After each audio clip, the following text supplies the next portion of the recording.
जींद के सफीदों में बीजेपी नेता के बेटे की हत्या के मामले में सीएम ने लिया संज्ञान। कहा, दोषियों पर होगी कड़ी से कड़ी कार्रवाई, न्याय में नहीं बरती जाएगी कोई कोताही। नूंह में दूसरी शादी करने जा रहे दूल्हे पर रास्ते में हमला। पहली पत्नी के ससुराल वालों ने बारात का रोका रास्ता, दूल्हे को गाड़ी से खींचकर बेरहमी से पीटा। कथावाचक अनिरुद्धाचार्य का लड़कियों की विवाह योग्य उम्र को लेकर शर्मनाक बयान। कहा, 25 साल की उम्र तक लड़कियों का फिसलना स्वाभाविक, विरोध होने पर मांगी माफी। पूर्व सेना प्रमुख जनरल वीपी मलिक का सीज फायर पर बड़ा बयान। कहा, ऑपरेशन सिंदूर के बाद मजबूत स्थिति में था भारत, सीज फायर 1-2 दिन बाद हो जाना चाहिए था। कारगिल विजय दिवस पर वीर सपूतों को याद कर रहा है देश। दिल्ली स्थित वॉर मेमोरियल पहुंचकर रक्षा मंत्री राजनाथ सिंह ने शहीदों को दी श्रद्धांजलि। उन्होंने कहा, शहीदों का बलिदान अतुलनीय। साथी की गोली से शहीद हुए जवान को मिलेगा शहीद का दर्जा। पंजाब हरियाणा हाईकोर्ट का बड़ा फैसला, परिवार को भी मिलेगी शहीद पेंशन।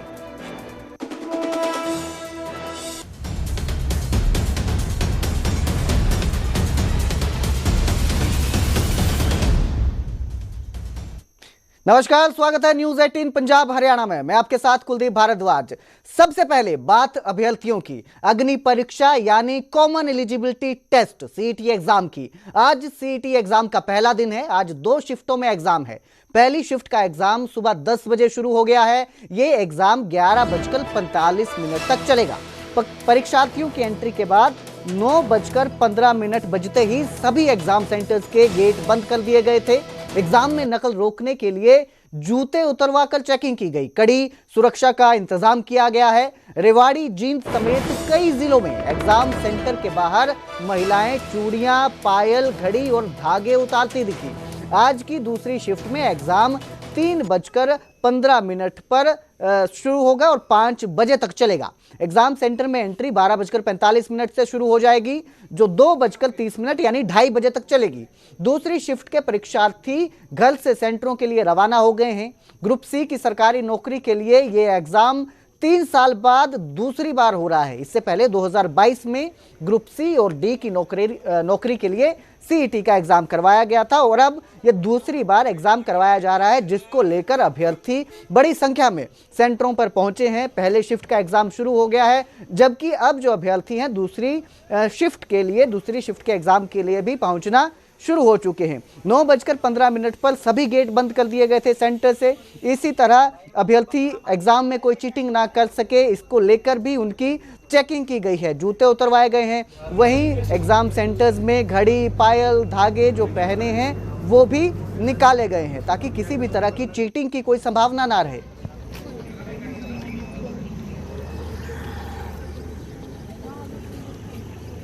तो सीईटी अभ्यर्थियों की आज अग्नि परीक्षा है, पेपर दे रहे हैं। इस खबर पर ज्यादा जानकारी के लिए मेरे साथ मेरे सहयोगी अंकित दुदानी जुड़े हैं। अंकित, किस तरह की तैयारियां थी और अब जो ये एग्जाम शुरू हो गया है तो किस तरह का माहौल देखने को मिल रहा है? अभ्यर्थियों के बीच किस तरह का उत्साह है? बिल्कुल, आपको बताना चाहेंगे कि पहली शिफ्ट का एग्जाम अभी कुछ ही मिनटों के अंदर खत्म होने वाला है। 10 बजे ये एग्जाम शुरू हुआ था और 11:45 पर ये खत्म होना है। 1:45 का ये एग्जाम था और हम चंडीगढ़ के सेक्टर 10 स्थित स्कूल के अंदर मौजूद हैं और अंदर सुरक्षा के भी पूरे पुख्ता इंतजाम किए गए हैं। और आपको दिखाना चाहूंगा कि ये जो एग्जाम है, सीईटी का एग्जाम है, वो 4 शिफ्टों के अंदर हो रहा है। एक शिफ्ट का एग्जाम अभी खत्म हो जाएगा, उसके बाद 12:30 बजे से दूसरी शिफ्ट की जो एंट्री है वो यहां होनी शुरू होगी। आप देख सकते हैं कि दूसरी शिफ्ट के लिए भी जो अभ्यर्थी हैं वो यहां पहुंच चुके हैं और पहुंचने के बाद वो दूसरी शिफ्ट के अंदर एग्जाम देते हुए नजर आएंगे। और तीसरी शिफ्ट और चौथी शिफ्ट वो कल एग्जाम होना है, संडे को वो एग्जाम होना है। तो कहीं ना कहीं अभ्यर्थी जो है वो काफी संख्या के अंदर, पूरे प्रदेश की अगर बात की जाए तो 13.5 लाख जो अभ्यर्थी हैं वो एग्जाम दे रहे हैं। और इंतजामात की बात की जाए तो हरियाणा सरकार की ओर से भी पुख्ता इंतजामात किए गए हैं। बच्चों के आने जाने के लिए, जो भी एग्जाम दे रहे हैं उनके आने जाने के लिए पूरी व्यवस्था जो है सरकार के द्वारा की गई है। बसों की व्यवस्था की गई है। सामाजिक संस्थाएं जो हैं उनके द्वारा खाने पीने की व्यवस्थाएं की गई है, अपने अपने स्तर के ऊपर की गई है। वहीं भारतीय जनता पार्टी ने भी पानी की छबीलें लगाई है, उनके कार्यकर्ताओं ने पानी की छबीलें लगाई है। तो ऐसे कहीं ना कहीं, क्योंकि पूरे प्रदेश में ये एग्जाम हो रहा है और खुद जो चेयरमैन है वो भी जो परीक्षा सेंटर है उनका दौरा कर रहे हैं, जाकर के देख रहे हैं और कहीं ना कहीं कड़ाई भी बरती जा रही है। किसी भी प्रकार की कोई नकल ना हो, कोई किसी भी प्रकार का कोई व्यवधान ना आए, उसके लिए भी जो आयोग है उसने पूरी व्यवस्था कर रखी है। हम कुछ अभ्यर्थियों से बात करते हैं। कहाँ से आए हैं आप?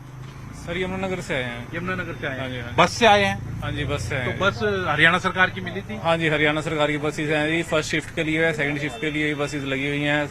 बहुत अच्छी सुविधा दे रखी है गवर्नमेंट ने। फर्स्ट टाइम ऐसा हुआ है कि भाई बसों का किराया भी फ्री है यार। हर मतलब ब्लॉक में बस पहुंच रही है। यहाँ पे एक बस नहीं है, कई बसेज हैं। फर्स्ट जो हमारा ये फर्स्ट शिफ्ट का एग्जाम था, इसके लिए अलग बस है, सेकंड के लिए अलग बस है। बीजेपी सरकार ने बहुत अच्छी सुविधा दी है बच्चों तो अभी के ले जाने के लिए, वापस ले जाने के लिए भी? हाँ जी, ऐसा कह रखा है जी, वापस ले जाने के लिए बसेज है जी। तो आपका सेकंड शिफ्ट के अंदर एग्जाम? सेकंड शिफ्ट के अंदर शुरू होने वाला है? वो एग्जाम सर वैसे तो मतलब हाँ 12:30 एंट्री हो जाएगी, बाकी देखते हैं किस टाइम शुरू होता है जी।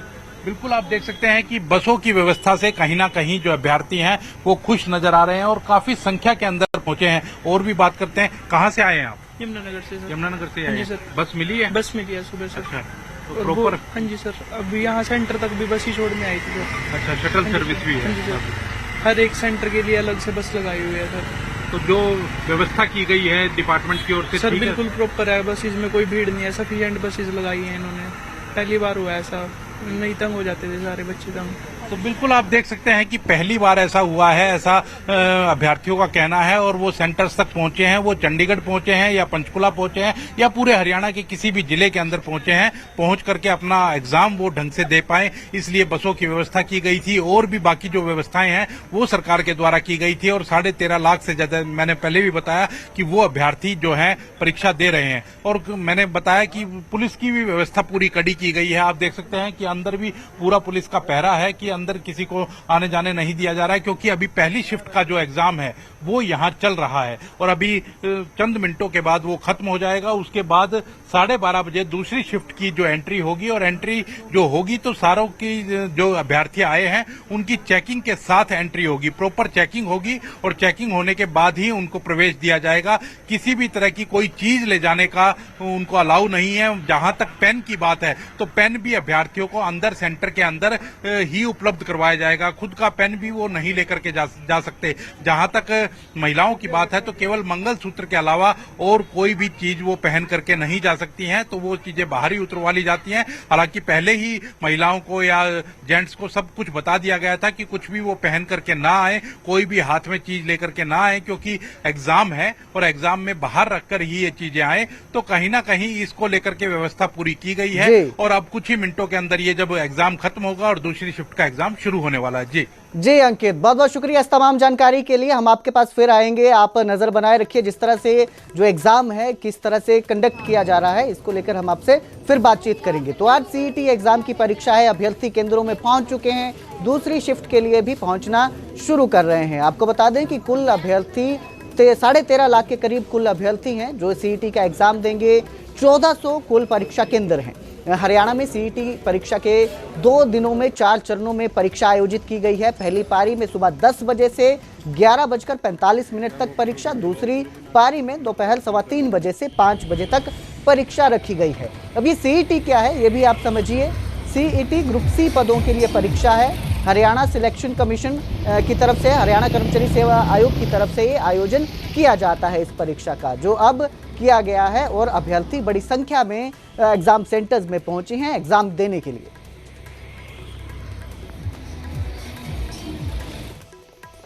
तो वहीं हाई कोर्ट से सीईटी याचिकाकर्ताओं को बड़ी राहत मिली है। 162 छात्रों को 27 जुलाई को पेपर देने की अनुमति दी गई है। दरअसल इन अभ्यर्थियों को एडमिट कार्ड नहीं मिला था, फीस ना भरने की वजह से एडमिट कार्ड नहीं बना था, जिसके बाद अब हाई कोर्ट ने इन्हें अनुमति दी है कि ये 27 जुलाई को एग्जाम दे सकते हैं। अब बिना एडमिट कार्ड के ये छात्र एग्जाम दे पाएंगे। हरियाणा सिलेक्शन कमीशन जो है उसकी तरफ से, सिविल सर्विस कमीशन जो है उसकी तरफ से ये पेपर होगा। HSSC की तरफ से फॉर्म था जो दिया गया था, भरा था अभ्यर्थियों ने, लेकिन इन्हें एडमिट कार्ड नहीं मिला।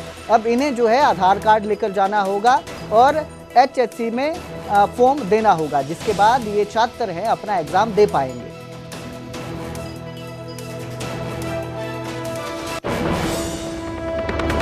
एक क्लियर तौर पे अपने रिप्लाई के अंदर कहा था कि हम इन लोगों को कंसीडर इसलिए नहीं करते कि इन्होंने अपना जो है पूरा प्रोसेस नहीं किया, एक्नॉलेजमेंट फॉर्म्स को इन्होंने अपलोड नहीं किया एज पर प्रोसेस, इनके हिसाब से वो मैंडेटरी। जहाँ पे हमने कोर्ट में बहस की थी कि वो मैंडेटरी इसलिए नहीं कहा जा सकता कि उसके बिना कोई भी पर्पस सर्व होता नहीं है। वो जब आपके पास में सारे डॉक्यूमेंट्स आ गए तो उन डॉक्यूमेंट्स के बेस पे आप हमें कंसिडर कर सकते हैं। तो कोर्ट ने पूरी लंबी कई घंटे की चली हुई बहस के अंदर आखिर में निर्णय दिया है कि सभी लोगों को जो कोर्ट में आए थे इन सबको कोर्ट जो है पेपर में 27 तारीख को बैठने का मौका मिला। ये 21,000 टोटल पिटिशनर हैं या सर हर्डल्स? टोटल जो कोर्ट में आई थिंक 170 के अराउंड होने चाहिए, रफ आइडिया। ठीक है, वैसे जो अफेक्टेड लोग हैं, अफेक्टेड जो लोग हैं 21,800 है। तो ये राहत 21,800 को मिली? नहीं, 21,800 को इसलिए नहीं कि कोर्ट ने इतनी टिप्पणी करने से इसलिए मना कर दिया माननीय कोर्ट ने कि उनके पास में इन सभी लोगों के तथ्य नहीं थे। तो कोर्ट ने कहा कि जो तथ्य मेरे सामने है, जिनको मैं देख सकता हूँ, जिनको आपने रिप्लाई में एफिडेविट में बताया है, मैं उससे बाहर अपने आप को नहीं देख सकता हूँ। तो अब हरियाणा स्टाफ सिलेक्शन कमीशन के जो छात्र थे, अभ्यर्थी थे, इन्होंने फीस नहीं भरी थी। 162 छात्र एग्जाम दे पाएंगे 27 जुलाई को। आगे बढ़ेंगे, बात करेंगे कुरुक्षेत्र यूनिवर्सिटी में यूथ एक्सचेंज प्रोग्राम का आयोजन किया गया। सीएम सैनी ने बतौर मुख्य अतिथि कार्यक्रम में शिरकत की। 24 राज्यों के 6000 युवाओं ने हिस्सा लिया। सीएम बोले, एक भारत श्रेष्ठ भारत कार्यक्रम की थीम पर ये खेल जो है कार्यक्रम आयोजित किया गया था। खेल राज्य मंत्री गौरव गौतम भी कार्यक्रम में शामिल हुए। पूर्व मंत्री सुभाष सुधा भी मौजूद रहे। युवाओं से बोले सीएम की विविधता में ही हमारी एकता है। हरियाणा सरकार बिना पर्ची बिना खर्ची के नौकरियां दे रही है। तो सीएम जो हैं खुद इस कार्यक्रम में शामिल हुए थे। इसके साथ ही हरियाणा के खेल राज्य मंत्री गौरव गौतम भी कार्यक्रम में मौजूद थे। मैं यहाँ आने पर शुभकामनाएं भी देता हूँ, और क्योंकि ये इस प्रकार के कार्यक्रम हैं जिससे कि एक भारत श्रेष्ठ भारत, उसकी परिकल्पना जो देश के यशस्वी प्रधानमंत्री नरेंद्र मोदी जी ने दी है, वो स्पष्ट रूप से झलकती है कि हम एक दूसरे के विचारों को जानने का, उनकी भाषा को जानने का, उनकी संस्कृति को जानने का इसके माध्यम से अवसर मिलता है। और अनेकता में एकता, क्योंकि ये भारत विविधताओं से ये भरा हुआ भारत है। यहाँ अलग अलग कल्चर हैं, अलग अलग भाषाएं हैं, उनमें हम सब जब एक मंच के ऊपर इकट्ठे होते हैं तो हमें अनेकता में एकता, यही एक भारत श्रेष्ठ भारत की परिकल्पना है। मैं इस कार्यक्रम में पधारे सभी युवा साथियों का बहुत बहुत स्वागत और धन्यवाद करता हूं। बात करेंगे जींद में बीजेपी नेता के बेटे की हत्या के मामले की। सफीदों में बीजेपी नेता के बेटे की हत्या का यह मामला है। अब मुख्यमंत्री नायब सिंह सैनी ने इस मामले का संज्ञान लिया और कहा कि दोषियों पर कड़ी से कड़ी कार्रवाई होगी, न्याय में कोई कोताही नहीं बरती जाएगी। मुख्यमंत्री बोले, दोषी किसी भी कीमत पर नहीं बचेंगे। सरकार हत्याकांड पर सख्त और संवेदनशील है। तो सीएम सैनी ने दुख जताया और उसके बाद कहा कि जो भी आरोपी हैं, जो भी दोषी हैं, जिन्होंने डॉक्टर विकास शर्मा की हत्या की है, उनके खिलाफ सख्त से सख्त कार्रवाई की जाएगी। आपको बता दें, बीते कल बीजेपी नेता के बेटे डॉक्टर विकास शर्मा की चाकू गोदकर कुछ बदमाशों ने हत्या कर दी थी, जिस पर अब मुख्यमंत्री ने संज्ञान लिया है। देखिए, उसका सारा संज्ञान लिया जा रहा है और जो भी विषय सामने आएगा और जो भी वो दोषी व्यक्ति हैं उनके खिलाफ कड़ी कार्रवाई की जाएगी। कोई बख्शने का सवाल नहीं।